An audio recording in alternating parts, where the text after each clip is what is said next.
All right, folks, let's check in on PlayStation 5 Pro 3 months later because we have an updated sales milestone, kind of. Obviously, we don't have raw numbers to look at here, but we do have a benchmark that we can compare it to, which is PS4 Pro, the only other real scenario that is worth benchmarking it to because they're both low-volume consoles in the PlayStation family. But the big question mark was going into this console, will it be able to maintain the same sales pace of PS4 Pro, given that it's a lot more expensive and it's not quite the same scenario of having the same price as the base console. Base console goes down in price, and that's when Sony initially had this sort of 1 in 5 sales figure from PS4 Pro onwards, right? So it was still a low volume console, but still relatively affordable given the circumstance. The point is, we now have an updated figure that we can look at here. So this comes from Matt Piscatella of Circana over on Blue Sky. Circana, of course, is the company that tracks video game sales data here in the US, so it's not going to be completely representative of a global scale, but the US being a very big market, it could be a very solid indicator of just how well this console is doing. So Matt was recently discussing some video game sales data from January, and somebody did chime in asking, how is PS5 Pro tracking versus PS4 Pro 3 months in? And they also asked for the share of splits for PS5 Digital and Series X, which we've also been following for a little bit too. But Matt did respond with PS5 Pro has fallen behind PS4 Pro's pace, and then he also confirmed that digital SKUs accounted for 49% of PS5 hardware units in January, and then 88% of Xbox Series units, which is not all too surprising there. But we have seen in recent quarters, the past year or so, that for PlayStation 5, the digital split has grown to basically half, nearly half, and it is still nearly half. I think before we mentioned one was 45-55, so now it's like almost nearly 50% of the way, which PS5 Pro can start skewing these numbers a bit because it only comes as a digital console and you'd have to buy the disc drive later. Now, there is some context to add in here because initially we did hear, and that was like the launch month of PS5 Pro, that it was in the same ballpark as PS4 Pro. Because again, we don't have numbers, and we're not going to get numbers unless we have another data breach, for example, and that would only be useful until the end of the console's life cycle to compare it to lifetime sales of PS4 Pro, but I digress. The launch month of PS5 Pro, we do know, again, from Matt Piscatella in the US, that PS5 Pro accounted for 19% of total PS5 units sold in that month and 28% of dollar sales. Launch month dollar sales of PS5 Pro were more than 50% higher than November 2016 launch month sales of PS4 Pro, while units were 12% lower. So the rate of sale was similar in that it was 1 in 5 for the launch month, mind you, but they were making way more money despite a sort of modest decline in sales. So that's one of those things where this has made a lot of headlines recently, is that PS5 Pro not keeping up with rate of sale PS4. So of course everyone's going to be, or PS4 Pro, mind you, everybody's kind of, saying the sort of obvious thing of like, well, it's really expensive. Really expensive, no stand, no disk drive. We all know that. It's been, discussed left and right ever since the console came out. We all know it's a very expensive piece of kit. Having said that, what does that mean for Sony when reasonably they are looking to make a decent profit on the machine? I still suspect they could have made it not $700, especially if you want to start bundling in certain things, but that's neither here nor there. It's just that when you look at the sales pace, how much of a concern is it really if they're not keeping up with that sales pace when they've got a lot of wiggle room here to keep making the same money, if not a lot more, despite a lower rate of sale? I mean, the way I'm reading this from Matt, because the console was already in that launch period not selling as much as PS4 Pro, but it was in that ballpark, as in 12% lower, so it's modest, sure, but it's not this like huge delta. But would it get low enough to where that becomes a concern? Well, the thing is, the MSRP is so much higher that they have that much room to really not be that concerned if the console is not selling as well as PS4 Pro. Do they really need to reach the same rate of sale if they're already reasonably happy with how much money they're making, which is a lot in the context of this machine?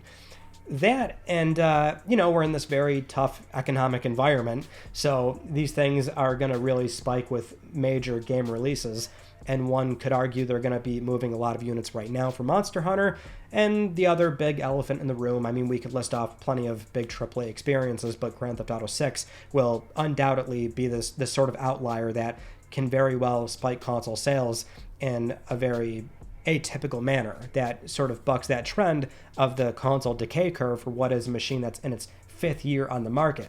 This should be year-over-year declines, but Sony's been able to maintain this thing in a pretty reasonable manner compared to PS4. And despite it being behind PS4 globally, certain markets like the US, it's ahead of PS4. So, I'm not sure if it's really worth getting into the minutia of like how much this really matters for the sales pace conversation. But you have to figure with this sort of unchecked lane that Sony's in, where they're selling considerably better than Microsoft, PS5 and PS5 Pro is going to likely have a very healthy holiday season if the game launches on time. Now, with that said, I did want to at least check in a little bit 3 months on with at least my personal experience with the console, because my initial review was that I was very surprised by, I guess, how much more immediate benefit this console had compared to PS4 Pro, which I still stand behind. I mean, it's something where we can be upset about the price all day, every day, but the actual experience, in my view, was, at first, I thought, PS4 Pro had that more tangible difference in that games were now 4K, a near 4K image quality with checkerboard rendering. There was also the software update with HDR. So as far as like picture quality goes, it was more of an immediate difference that you saw for a lot of those games that were patched in.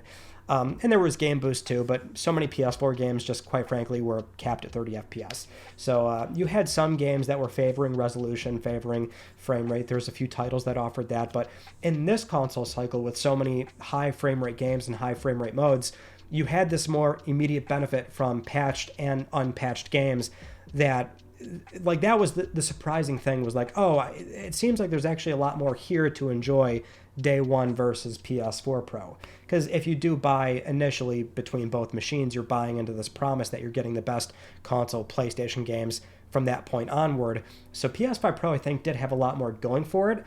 Right now, I mean, I'm not playing like a huge range of software like I was when the console initially came out, because that was more of a review period. Now the sort of recreational playtime for me has been a lot of Final Fantasy VII. Well, I did Remake first. I wanted a Platinum Remake and go back to that, which that has no Pro enhancement.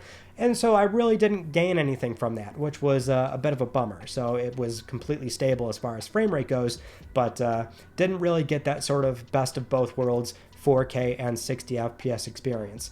Having said that, I spent a lot of time on that game, got my Platinum, moved on to Rebirth, which Rebirth is arguably the sort of benchmark pro game in that it's a very big, open-world, gorgeous experience, but it was a game that on base consoles can look a little bit blurry if you want the higher frame rate. So on PS5 Pro, it has been a very wonderful experience. I've been thoroughly enjoying that game, and it's really like, because the game's so big, that's mostly what I've been playing for like the past 2 months. So in the first 3 months of PS5 Pro, I really can't say much else beyond like the one pro game, which is like one of the best experiences to have, and then the handful of other titles that I like just sort of dipped into to take a look at and play for an hour or two between all these other games, obviously. But yeah, it's still tough. I don't put it past anybody that has a problem with the price tag, because it is a lot of money, and if you are in that position of I don't see the value, then good, because you can enjoy all this stuff on PS6 when it is more fleshed out and a better experience, because that is like the real world use case of Pro right now, is Sony deploying PSSR, and so you have those early growing pains and hiccups, but over time we'll see that develop, and so PS6 primarily is going to be based on ML enhancements, ray tracing, path tracing, which also in this diminishing return landscape where we're seeing very superficial gains on a lot of titles, at the very minimum you could at least see a bigger, somewhat defined generational leap going into PlayStation 6 if you look at this console and think it's not really worth it, not even close. So that's not a bad position at all to hold. But if you are indulging in PS5 Pro, so far it's been, I would consider to be a very enjoyable experience. And at least for me, like, there's so many games I haven't played. So it was in a way good to have that backlog build up, because all these games I can now go into, I can play the Pro version. There's less value here if you've been keeping up with like major AAA releases, which is another big caveat based on your own personal experience and play style and how you place value on this machine in particular. But with that said, I think we'll cut the conversation off there. Thank you so much for joining me, and I will see you all in my next video. You take it easy.